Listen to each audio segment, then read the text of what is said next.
আজি বনালোঁ ৰঙালাওৰ লগত কণীৰ তৰকাৰী। মই 2-2 আলু দিছোঁ বাৰু, মোৰ বাচ্চাকেইটা নাখায় বাবে, কিন্তু আপোনালোকে আলু নিদিয়াকৈ বনাই খাব, বিৰাট টেষ্টি লাগে।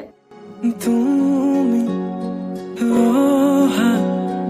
বাতের গোলাপ ফুলে তাতে রোদর পুহর হই মরমে রোদালি আনে তুমি বাতের গোলাপ ফুলে তাতে রোদর পুহর হই মরমে রোদালি আনে যিমান চালেও তোমাৰ